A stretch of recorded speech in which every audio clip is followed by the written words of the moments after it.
Jangan sampai kita berpikir ketika kita baru patah hati, lantas dunia sudah berakhir. Masih ada Allah. Iya sih, tapi gimana dong hidup saya nggak bisa hidup tanpa dia. Ada Allah. Nanti setelah Allah tunjukin, baru kita bilang untung ya dulu diputusin, ngomong gitu. Udah gitu kayak pamer gitu ke mantan nih biar dia nyesel. Wah, posting yang keren-keren, hasil editan, pencitraan. Karena salah satu prestasi kita tuh bisa bikin mantannya nyesel gitu kan. Astagfirullahaladzim. Enggak sih, dia mah gak nyesel, biasa aja. Artinya kegeeran kita doang kali ya. Wah, dia pasti udah nyesel nih, gue sekarang dokter. Dia udah nyesel nih, sekarang gue dokter. Dia udah nyesel nih, sekarang gue pengusaha sukses. Dia udah nyesel nih, dan segala macam. Nggak pasti juga sih. Yang jelas kita jadi ngerasa benar ya, Allah menyelamatkan saya dari dosa. Coba kalau nggak diputusin dulu, mungkin kita sama-sama udah jadi pembuat dosa yang harus kita bayar mahal. Dosa-dosa kita itu di dunia dan di akhirat. Satu, oh gara-gara diputusin sama dia, akhirnya Allah mempertemukan saya dengan orang yang lebih tepat buat saya, bukan lebih baik ya. Karena lebih baik itu berarti kita menjudge. Belum tentu dia jelek, enggak. Yang lebih tepat buat kita. Dan dia juga dikasih yang lebih tepat buat dia. Karena kasusnya banyak teman-teman. Ada kasus seorang ibu yang sakit kanker, dirawat di salah satu rumah teduh yang tempat istri saya tuh, ditinggalkan oleh suaminya. Suaminya ketika tahu istrinya sakit kanker malah pergi ninggalin dia. Tapi di kasus yang lain, justru ada seorang suami setia banget nungguin istrinya, ninggalin semua pekerjaannya, tinggal di Bandung untuk jaga istrinya berobat. Padahal istrinya udah nggak bisa menyenangkan dia sama sekali, tapi dia setia kepada istrinya. Ini kan masalah Allah lebih tahu ya, masa depan kita bakalan kayak gimana, kasus-kasus kita bakalan kayak gimana. Bisa aja dengan pasangan yang Allah kasih sekarang, dia lebih sabar dengan proses kita dalam pekerjaan. Nggak survive, gagal lagi, bikin usaha ini rugi, bikin usaha itu rugi. Tapi dia nggak pernah ngeluh. Bukankah dia lah pilihan Allah buat kita? Nggak usah ngeluh, kalau gitu ujian. Artinya ada aja pasti kebaikan yang kita lihatlah sisi baiknya. Dan itu bukti kalau Allah alam yajidka yatiman fa'awa. Nah sekarang coba alam yajidka yatiman fa'awa ini kita lihat dalam kasus Nabi. Goalsnya sama. Goalsnya supaya kita percaya sama ma wadda'aka rabbuka wa ma qala, itu intinya ya. Nah dalam konteks sirah Rasulullah SAW, kalau kita mau memahami alam yajidka yatiman fa'awa dengan membaca sirah, itu keren banget. Allah tuh bener banget ngomong alam yajidka yatiman fa'awa. Rasulullah lahir dalam keadaan yatim, Allah lah yang memfa'awakan Nabi. Dengan cara apa? Pertama Allah masukkan rasa cinta ke dalam hati kakeknya, sehingga kakeknya menganggap Nabi sebagai cucu kesayangan di antara cucu-cucunya. Lalu Allah masukkan rasa cinta ke dalam hati ibundanya. Oh biasa Ustadz, banyak ibu yang gak sayang sama anaknya. Nah sekarang ibunya sayang banget sama anaknya. Aminah sayang banget kepada Muhammad SAW. Yang ketiga nih yang agak unik nih. Allah masukkan rasa cinta itu ke dalam hati ibu susunya, Halimah dari Bani Sa'di atau Sa'diyah namanya. Halimatus Sa'diyah. Kan ceritanya Halimah tuh mereka dari kabilah Sa'di itu, dari orang-orang pedalaman. Biasanya suka ada musim kerjanya, suka ada kerja musiman. Nah kerja musiman itu apa? Nyusui anak-anak orang terpandang di kota Mekah. Sehingga beberapa cewek dari Bani Sa'di itu pada musim menyusui, mereka datang, yang mereka udah bisa menyusui, mereka datang ke Mekah mencari anak-anak orang terhormat di Mekah untuk disusui. Tujuannya dua. Satu, mendapatkan bayaran dari profesi itu. Kedua, bisa mengikat hubungan kekeluargaan antara keluarga si perempuan ini dengan keluarga bayi tersebut yang ayahnya adalah kepala kaum. Itu tujuan menyusui pada masa itu. Dan kalau sudah diikat persaudaraannya jadi kayak koalisi gitu, jadi geng gitu kan. Kalau ada sesuatu yang terjadi kepada keluarga ini, nanti yang akan ngebelain mereka itu adalah kabilah yang mereka sudah punya hubungan tadi tuh. Mu'akhad namanya, atau punya kayak perjanjian gitu.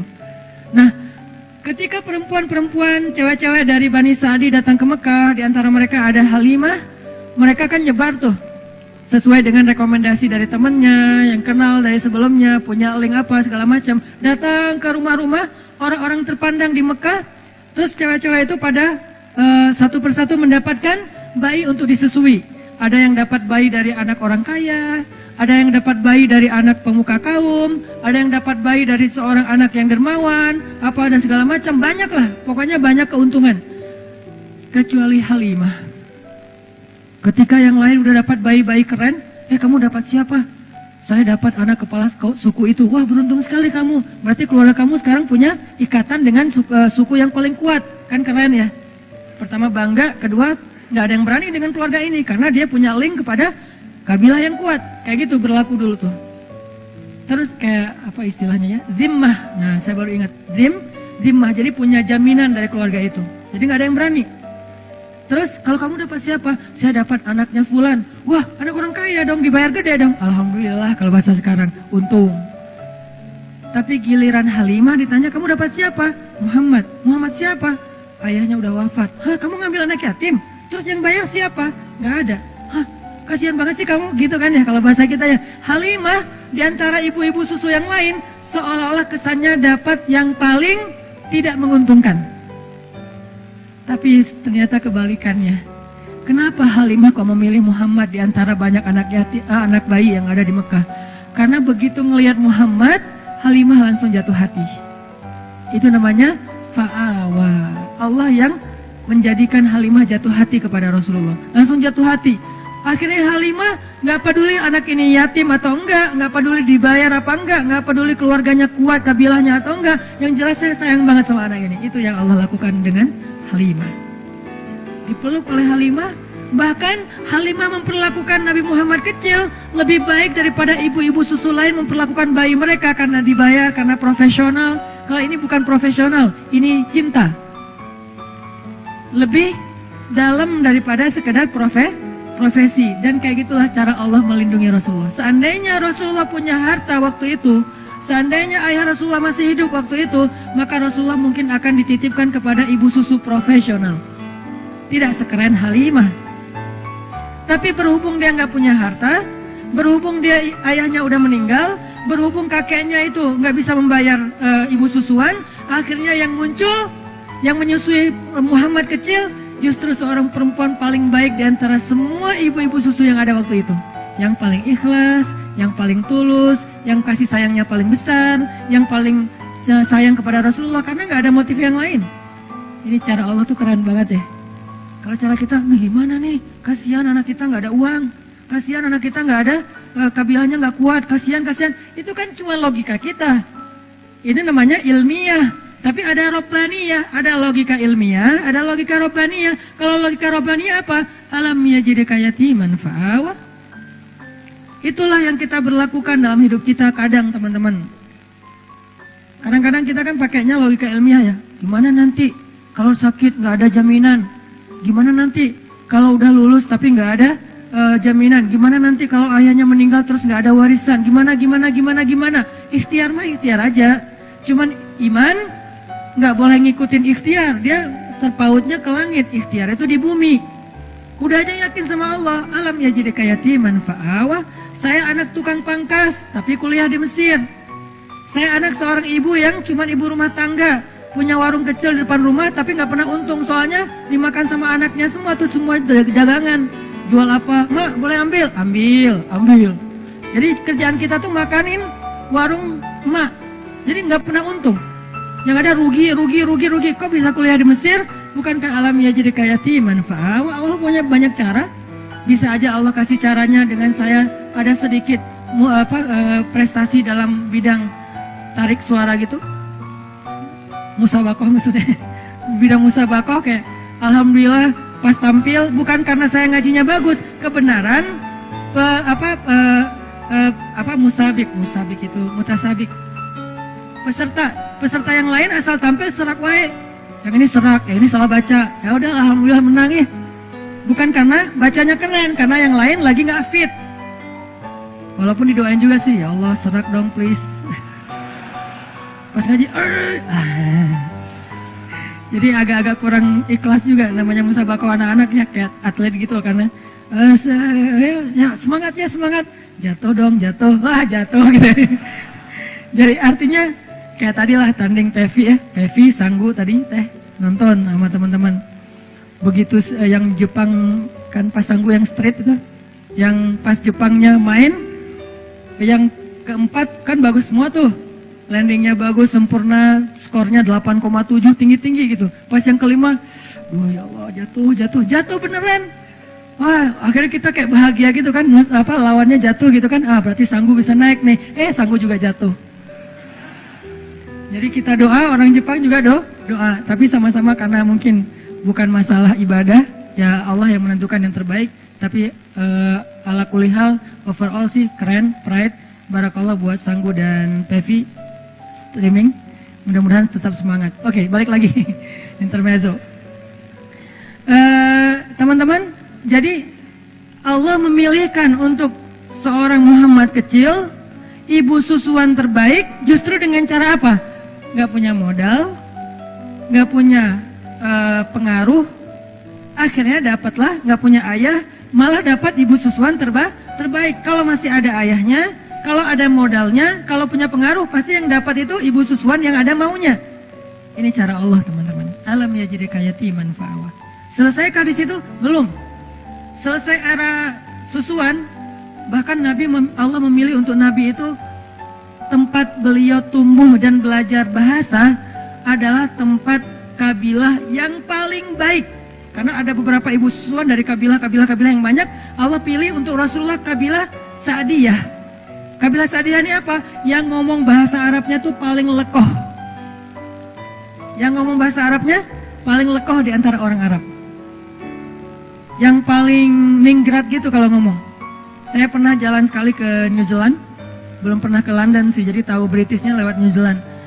Kalau ke Singapura kan beberapa kali lah ya. Bukan karena banyak duit, bukan. Karena transit. Ke Singapura beberapa kali lah ya. Dengar scene English kan beda banget ya. Dengar scene English tuh kayak nggak pakai aturan, nggak pakai grammar, nggak pakai apa, nggak ada lekoh-lekohnya, apa gitu, santai ngomongnya. Tapi terus ada bahasa Inggrisnya American lah, orang Amerika yang slang kayak gitu-gitu. Begitu dengar anak-anak New Zealand kecil-kecil gitu, 4 tahun, 5 tahun ngomong bahasa British, itu lekoh banget, minggat banget, jadi kayak nonton Harry Potter gitu. Dengerin aja mereka ngomong lekoh kayak gitu, kok bisa ya lidahnya gitu ya? Ngomongnya gimana sih? Itu anak Indonesia banget loh, wajahnya etnik banget, mukanya Indonesia banget, gak bisa ditipu. Tapi pas dia ngomong, itu udah kayak nonton dengerin Harry Potter. Lekoh banget. Ngomongnya what-nya aja tuh gimana gitu. Ngomong no-nya aja kayak dibuat-buat gitu. Tapi kalau kita jadi lucu ya, kalau mereka keren. Nah, Rasulullah tinggal di sebuah kabilah yang ngomong Arabnya tuh paling British. Dalam analogi kita ya, yang ngomong Arabnya bukan sin English, bukan sin Arabic, tapi Britishnya Arabic. Yang paling lekoh, yang paling ningrat, yang diksinya itu yang paling tinggi, sehingga Nabi tumbuh dengan bahasa yang seperti itu di Bani Sa'diyah. Ini skenario dari Allah. Wa wajadaka alam yajidka yatiman fa'awa. Kalau sekolah kayak gitu mahal. Sekolah Arabik yang British banget mahal tuh. Dan yang sanggup sekolah kayak gitu hanya orang-orang kaya. Rasulullah, Allah punya cara sendiri. Allah tuh luar biasa, luar biasa. Gak ada duit, gak masalah kata Allah. Nanti aku undang aja hambaku yang paling tulus, yang dia bisa ngajarin hambaku ini bahasa Arab yang paling British. Arab yang paling British, ini jangan di-cut ya, jadi salah paham. Arab British apa maksudnya Ustaz? Maksudnya elegan gitu.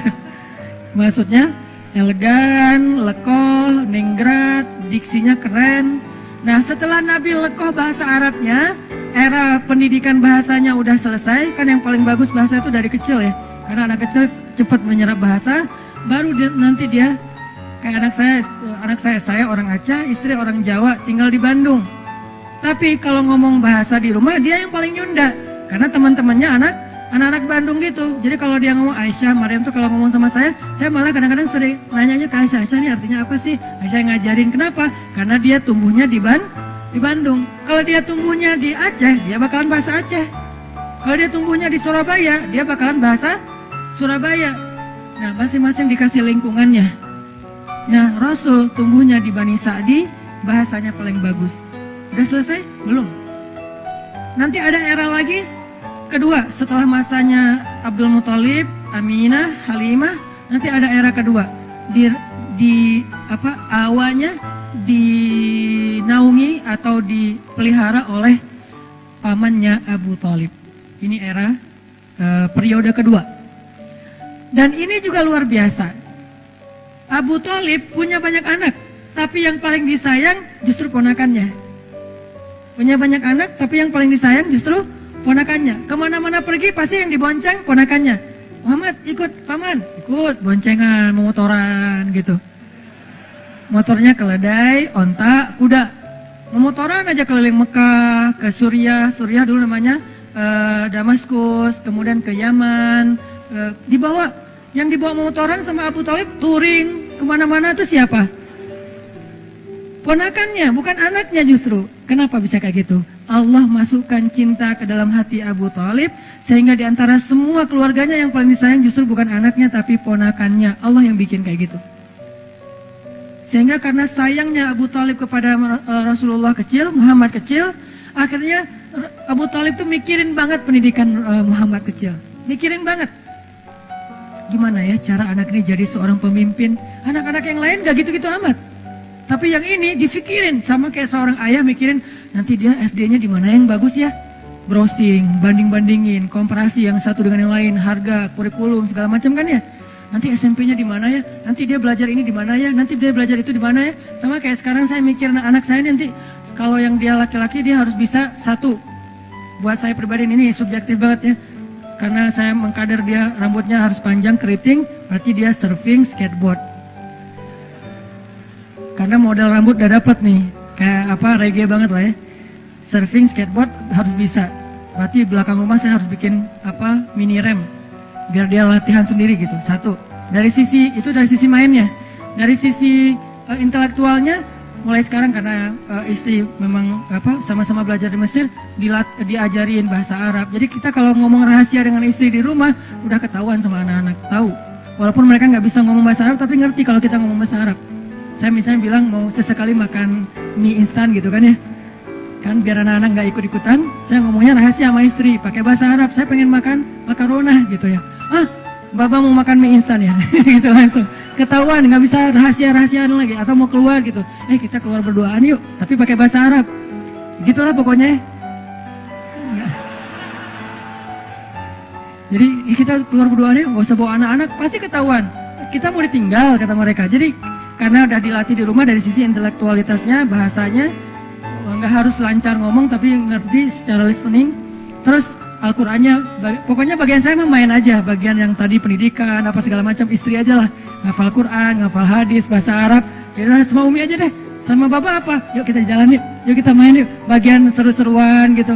Supaya dia nanti, kalau saya cita-citanya, anak saya tuh, kalau laki-laki, tampilan reggae, tapi instalasi di dalamnya tuh, softwarenya Mekah. Jadi anak main tapi hafal Quran, pengennya mah. Ya, namanya juga orang tua kan ya. Nah, Abu Thalib mikir banget buat Muhammad kecil. Gimana anak ini jadi seorang leader, gimana anak ini jadi seorang yang luar biasa, pemimpin umat, itu difikirin sama Abu Thalib. Kenapa kok bisa gitu-gitu amat? Allah titipin Muhammad kepada Abu Thalib.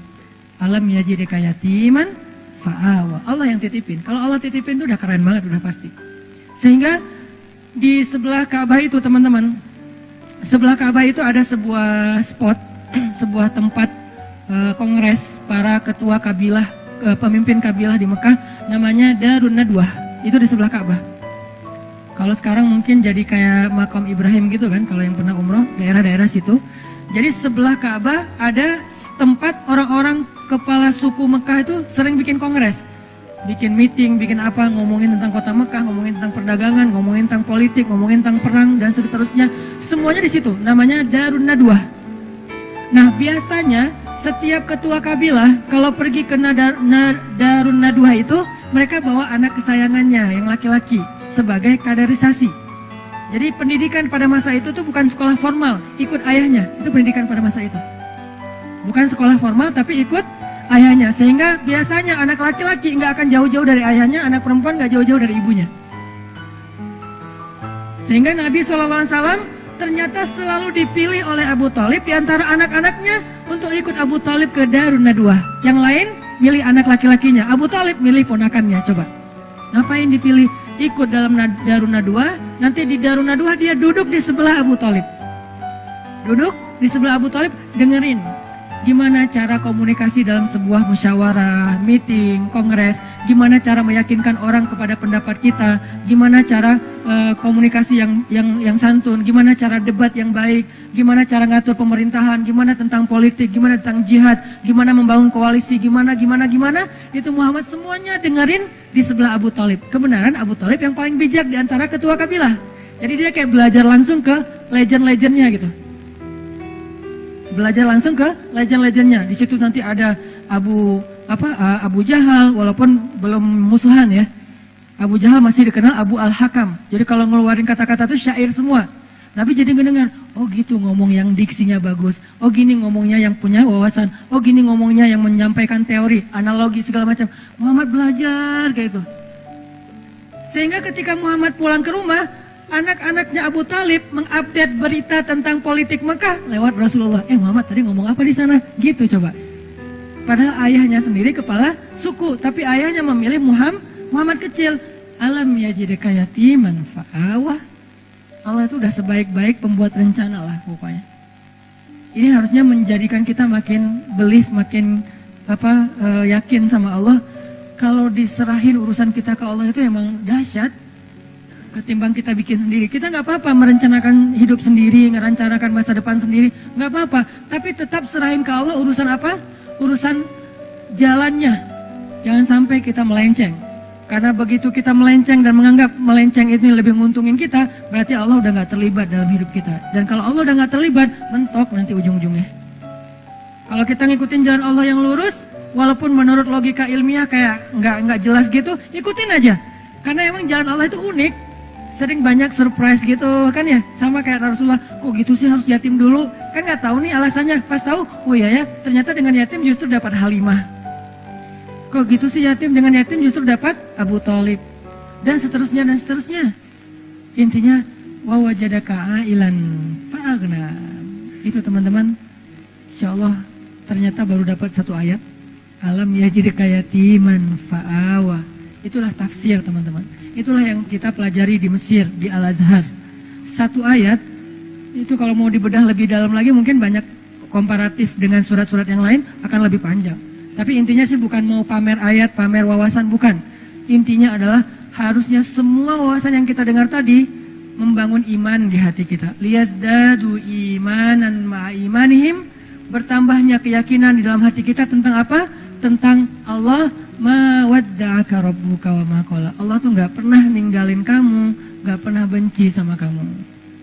Insyaallah next week kita akan bahas wa wajadaka dhallan fahada. Masih panjang surat Ad-Duha. Gak apa-apa ya lama-lama di surat Ad-Duha. Yang penting mendalam dan setiap ayatnya bisa jadi booster buat kita. Gak usah terburu-buru. Sehingga kita bisa jadikan Al-Quran syifa lima fis sudur, obat hati kita, rahmatan, menjadi kebaikan buat kita insya Allah.